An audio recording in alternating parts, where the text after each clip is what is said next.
Welcome to the only daily podcast focusing on compliance news of the day. Each morning, start your day with a cup of coffee and Tom Fox, the voice of compliance, to hear about 4 of the top compliance, corruption, or leadership stories you will need to start your day.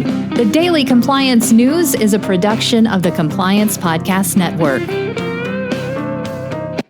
First, a word from our sponsor.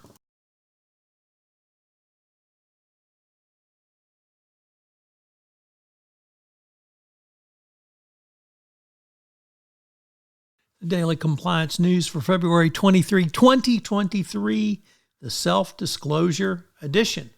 And we begin with that story from Bloomberg's, as U.S. attorneys in the Eastern District of New York, as well as U.S. attorneys across America, have announced they want companies to turn themselves in through a new self-disclosure policy. In the Eastern District, they are trying to get banks and other companies to immediately report misconduct. But indeed, this is across the U.S. for all U.S. attorneys. This builds upon the Monaco doctrine as articulated by Deputy Attorney General Lisa Monaco in the Monaco memo, and moving forward to the changes in the corporate enforcement policy announced by Kenneth Polite in January of 2023. So we're going to see if the incentives in the Monaco memo and the changes to the corporate enforcement policy will be enough to get companies to self-disclose. Next up, from the Ohio Capitol Journal, which is turning into our go-to source for information on the Larry Householder trial.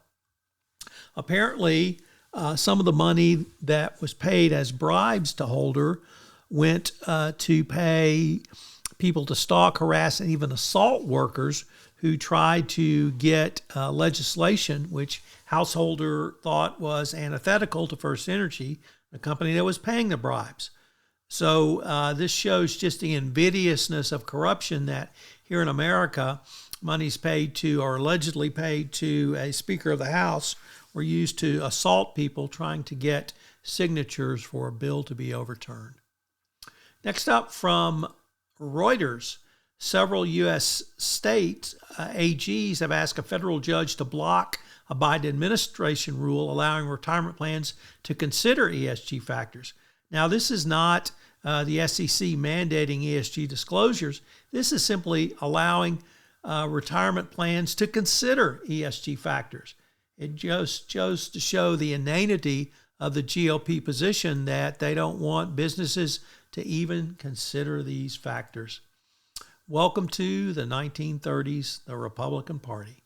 And our final story comes to us from the Financial Times, as a U.S. Virgin Islands judge has granted, the U.S. Virgin Islands has been granted permission to mail a subpoena to the former Victoria's Secret boss Les Wexner over his ties to late sex offender Jeffrey Epstein, after a security guard prevented the billionaire from being served. A New York judge issued the order.